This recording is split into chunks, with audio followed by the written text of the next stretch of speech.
Okay and welcome back. तो अब हम बात करने वाले हैं नोड जेएस एप्लीकेशन के ऊपर कैसे काम करना है बैकएंड के अंदर।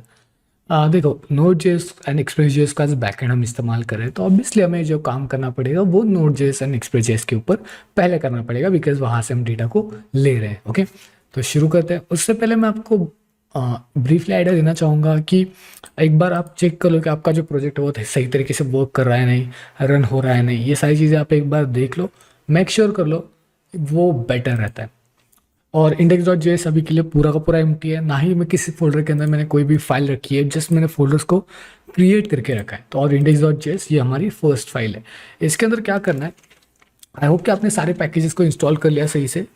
थोड़ा सा ओके ना। अब मैं यहाँ पे जो है const express is equals to require, ये बेसिकली अगर आप रिएक्ट जेएस डेवलपर हो तो जैसे इंपोर्ट होता है उसके अंदर, वैसे ही एक्सप्रेस के लिए रिक्वायर होता है। ओके, ऑब्वियसली आप मर्न स्टैक डेवलपर बन रहे हो तो आपको नोड जेएस के बारे में लिटिल बिट आइडिया तो होगा ही होगा। तो यहाँ पे हमने उसको ले लिया। अब उसके अंदर क्या करना है कि एक्सप्रेस जेएस का इस्तेमाल करने के लिए एक अ, ऐसा समझ लो कि एक सर्वर को रन करने के लिए आपको उसको पोर्ट देना पड़ता है, और हाँ, जस्ट पोर्ट देना पड़ता है और ये वर्क हो जाएगा। ठीक है, तो उसके लिए मैं यहाँ पे क्या कर रहा हूँ, एक और वेरिएबल जिसके अंदर मैं एक्सप्रेस को रन करना चाहूँगा। सो एक्सप्रेस एज अ फंक्शन होता है और जिसको मैं रन करना चाहूँगा एक ऐप के अंदर। ओके, अब इस ऐप के अंदर मैं क्या करूँगा, मुझे अपनी अपनी ये जो प्रोजेक्ट है उसको रन करना है। तो ऑब्वियसली यार, ऐप डॉट लिसन एक फंक्शन है जिसके अंदर आप देख सकते हो ये कॉल बैक फंक्शन है। तो यहाँ पे पहली वैल्यू जो आपको पास आउट करनी चाहिए वो है पोर्ट नंबर। मैं यहाँ पे 4000 पोर्ट के ऊपर इस ये सर्वर को रन करना चाहता हूँ। इनकेस आपका पोर्ट अगर अलग है तो कोई दिक्कत वाली बात नहीं है, बस ये मेक श्योर करना कि पोर्ट जो है वो आप याद रखो।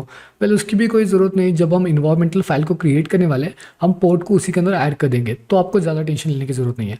दूसरी चीज़ हमें ये ऐड करनी है कि एक फंक्शन जो हमें बता सके कि हाँ भाई आपका सर्वर जो है वो रन हो चुका है।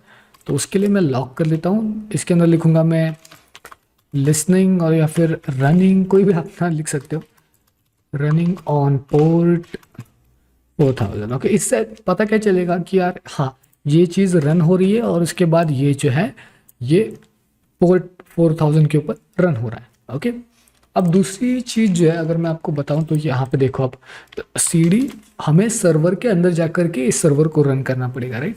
तो मैं यहाँ पे स्मार्ट पोस्ट के अंदर चला जाता हूँ, स्मार्ट पोस्ट आई थिंक, हाँ ओके। एंड इसके बाद मैं यहाँ पे लिखूंगा npm start और ये मुझे एरर प्रोवाइड करेगा जस्ट बिकॉज कि देखो पैकेज डॉट जेसन फाइल जैसे ही क्रिएट हो जाती है तो उसके अंदर जो है कोई भी स्क्रिप्ट के अंदर कोई भी स्टार्ट की कोई भी कमांड नहीं है।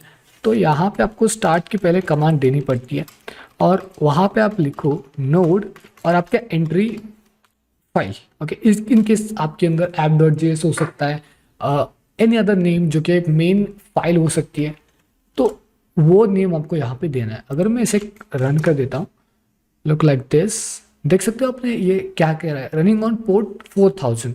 Okay, let's switch back to the browser again. Okay, local host, let me go on 4000, you can see. तो सर्वर रन हो रहा है लेकिन यहाँ पे कैनॉट गेट रिक्वेस्ट आ रही है। कैनॉट गेट मतलब कि ना तो कोई यूआरएल है ना तो कोई डेटा है, तो वो हमें कुछ भी नहीं दिखा रहा है। तो इस केस में हमें क्या करना है, इस केस में हमें अपने विजुअल स्टूडियो कोड के अंदर जाना है। यहाँ पे आप देख सकते हो ऐप डॉट गेट, और गेट के अंदर गेट रिक्वेस्ट होती है, गेट होती है, पुट होती है, उसके अलावा आई थिंक अपडेट भी होती है, get put post get put post and delete, right. Okay, तो ये चार होता है जिसको क्रड ऑपरेशन बोलते हैं, अपडेट को पुट बोलते हैं एक्चुअली। ओके, तो यहाँ पे आपको देना है आपका यूआरएल का पाथ। ओके, सेकेंड पैरामीटर जो होता है वो है आपका एक्सेप्टेंस, मतलब आप यहाँ पे एक फंक्शन एक्सेप्ट कर रहे हो और इस फंक्शन के अंदर आपको दो पैरामीटर्स को एक्सेप्ट करना है, पहला रिक्वेस्ट एंड दूसरा है रिस्पॉन्स। नोड जेएस के ये बहुत ही बेसिक कंसेप्ट है, मैं बस आपको एक आइडिया दे रहा हूँ कि किस तरीके से ये वर्क होता है ताकि आप इजीली इस प्रोजेक्ट को अंडरस्टैंड कर पाओ कि किस तरीके से ये काम कर रहा है। ऑलराइट, बहुत ही आसान प्रोजेक्ट है, कोई इतना हाई लेवल पे स्केल करने की ज़रूरत नहीं, बहुत ही बेसिक प्रोजेक्ट है। अब यहाँ पे जो है ऐप डॉट गेट के बाद यहाँ पे आप कुछ डेटा रिटर्न कर सकते हो, लेकिन रिटर्न करते वक्त ये याद रखना आप जो रिटर्न कर रहे हो वो जेसन फॉर्मेट में हो, ठीक है, बिकॉज हम एक एपीआई जनरेट कर रहे हैं तो ये एक ऑब्जेक्ट फॉर्मेट में होना चाहिए। Response dot JSON name is equals to Sanket, okay, all right. ना अब हम क्या करेंगे, यहाँ पे इसको सेव कर लेते हैं। तो सेव करने के बाद आपको इस पोर्ट को बार बार आपको रन करना पड़ेगा, बिकॉज आपने एक नई फाइल सेव करके रखी है, ओके, नेम। और अगर मैं यहाँ पे जाऊँ रिफ्रेश करूँ, यू कैन सी हमें एक डेटा मिल चुका है जो कि एक ऑब्जेक्ट फॉर्म में हमें मिल चुका है, और इसी ऑब्जेक्ट फॉर्म का इस्तेमाल हम डेटा इनपुट लेंगे और फ्रंट एंड के अंदर जा करके पेस्ट करेंगे। ऑल राइट, तो ये आपको धीरे धीरे समझ में आएगा, इतना जल्दी ये समझ में नहीं आएगा कॉन्सेप्ट, बट हाँ ये थोड़ा वियर्ड है बट हो जाएगा कवर हो जाएगा, ओके। तो पहले ये प्रॉब्लम सॉल्व कर लेते हैं कि यार इसे बार बार बंद करके बार बार चालू करना, तो उसके लिए हमने नोडमॉन नाम का एक पैकेज इंस्टॉल करके रखा था, राइट। तो यहाँ पे आपको बस क्या करना है, पैकेज डॉट जेसन के अंदर आना है, जहाँ पे अपने नोड लिखा था वहीं पे नोडमॉन लिखना है, सेव कर देना है। और अगर मैं यहाँ पे संकेत विथ माई सरनेम लिखूँ और सेव कर दूँ एक बार और इसे बंद करके चालू कर दूँ, ठीक है, देख सकते हो ये कुछ अलग तरीके से नोडमॉन रन हो रहा है, राइट।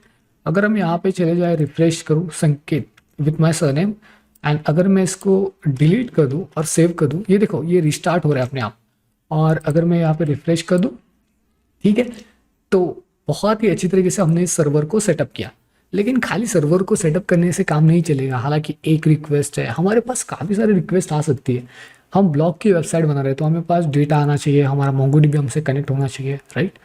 तो अगले वीडियो में हम अपने मोंगोडीबी को इसी यहाँ पे ही कनेक्ट करके देखेंगे कि मोंगोडीबी कनेक्ट हो रहा है या नहीं, ओके। तो मिलते हैं नेक्स्ट वीडियो में, तब तक के लिए गुड बाय।